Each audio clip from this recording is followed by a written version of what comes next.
নমস্কার বন্ধুরা, তপতির ঘরকন্না নতুন একটি ব্লগে আপনাদের স্বাগত জানাই। আজ আমি অরেঞ্জ কেকের রেসিপি আপনাদের সঙ্গে শেয়ার করব। তাহলে চলুন বন্ধুরা, এবার আমি কেকের রেসিপি শুরু করব। প্রথম থেকে শেষ পর্যন্ত দেখতে থাকুন। বন্ধুরা, শীতকাল মানেই তো কমলা লেবুর সময়, আর শীতকালে কমলা লেবু দিয়ে কেক খাবো না সে তো হয় না। তাই কমলা লেবু দিয়েই বানিয়ে ফেললাম অরেঞ্জ কেক। অরেঞ্জ কেক বানানোর জন্য একটা বড় বাটিতে আমি 50 ml সাদা তেল আর 100 গ্রাম চিনি গুঁড়ো দিয়ে ভালো করে তেলের সঙ্গে চিনি গুঁড়োটা মিশিয়ে নিচ্ছি। তেল আর চিনি গুঁড়ো ভালো করে মিশিয়ে নিয়েছি। এবার আমি একটা ছাঁকনি বসিয়ে শুকনো উপকরণগুলো আমি চেলে নেব। এবার আমি ছাঁকনিতে 1.5 বাটি ময়দা দিয়ে দিচ্ছি, আর ওই বাটিরই হাফ বাটি সুজি দিয়ে আমি ভালো করে চেলে নিচ্ছি।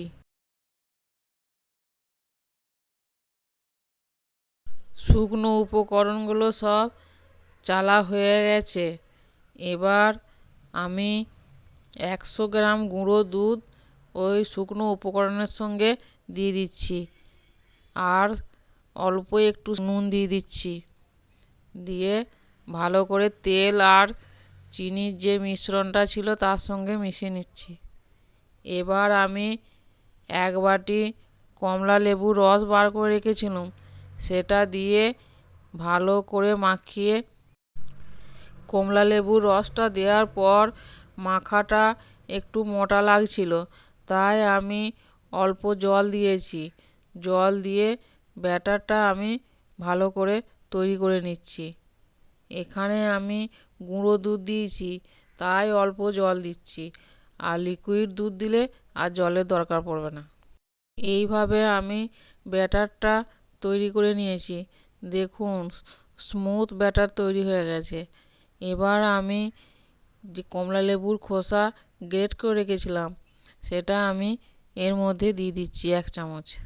দিয়ে ভালো করে ব্যাটারের সঙ্গে মাখিয়ে নিচ্ছি।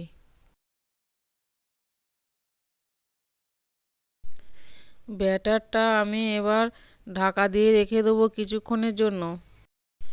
কিছুক্ষণ পর ঢাকা খুলে দেখছি ব্যাটারটা মোটা হয়ে গেছে। এবার আমি কিছু ড্রাই ফ্রুট নিয়েছি, 1 চামচ শুকনো ময়দা দিয়ে মাখিয়ে নিচ্ছি। দেখুন বন্ধুরা, সুজিটা ফুলে গেছে, দিয়ে ব্যাটারটা একটু মোটা হয়ে গেছে। এবার আমি যে ড্রাই ফ্রুট ময়দা মাখিয়ে রেখেছিলাম সেটা দিয়ে দিচ্ছি, আর 1 চামচ ইনো দিচ্ছি, আর অল্প জল দিয়ে দিচ্ছি। দিয়ে ব্যাটারের সঙ্গে আমি ভালো করে এটা মাখিয়ে নিচ্ছি।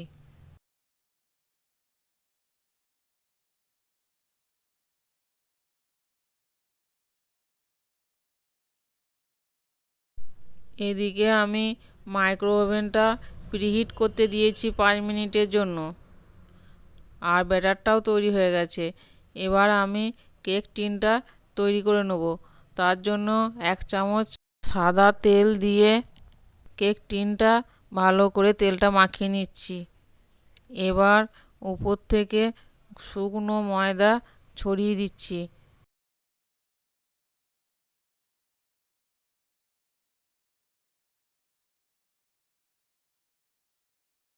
কেক টিনটা তৈরি হয়ে গেছে।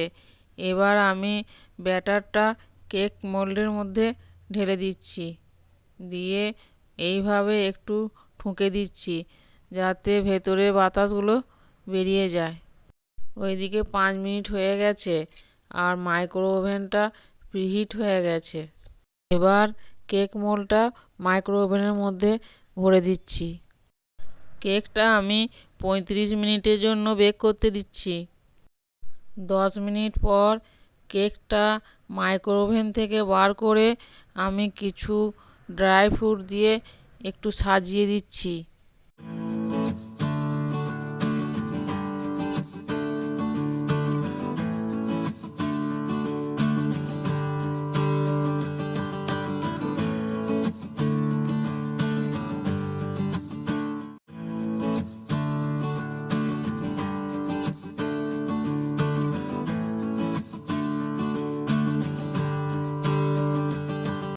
আবার আমি কেকটাকে মাইক্রো ওভেনের মধ্যে ভরে দিচ্ছি।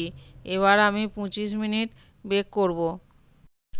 25 মিনিট পর কেকটা মাইক্রো ওভেন থেকে বার করে দেখাচ্ছি। দেখুন বন্ধুরা, কত সুন্দর হয়েছে, দেখতেও দারুণ ভালো লাগছে। এবার আমি টুথপিক দিয়ে চেক করে নিচ্ছি কেকটা হয়েছে কিনা। দেখুন, টুথপিকের গায়ে কিছুই লাগছে না, তার মানে কেকটা বেক করা হয়ে গেছে। কেকটা আমি কিছুক্ষণ রেখে দিচ্ছি ঠান্ডা হওয়ার জন্য। ঠান্ডা হলে আমি এবার কেক টিন থেকে কেকটা বার করে নিচ্ছি। দেখুন, কত সহজেই কেকটা বেরিয়ে আসছে কেক টিন থেকে। দেখুন বন্ধুরা, কেকটা কত নরম আর স্পঞ্জি হয়েছে। একটু কেটে দেখাচ্ছি, দেখুন ভেতরটা কত জালিদার হয়েছে, আর খেতেও সেরকম ভালো হয়েছে। এবার আমি কেকটা ভেঙে দেখাচ্ছি, দেখুন ভেতরটা কীরকম হয়েছে। বন্ধুরা, এইভাবে আপনারা অরেঞ্জ কেক বানিয়ে বাড়িতে খান এবং সকলকে খাওয়ান। আর আমার এই রেসিপিটি যদি ভালো লাগে তাহলে লাইক, কমেন্ট, শেয়ার, সাবস্ক্রাইব করবেন। আজ এই পর্যন্তই। আবার দেখা হবে অন্য কোনো ব্লগে, অন্য কোনো রেসিপি নিয়ে। ততক্ষণ সকলেই ভালো থাকবেন, সুস্থ থাকবেন। ধন্যবাদ সকলকে ভিডিওটি শেষ পর্যন্ত দেখার জন্য।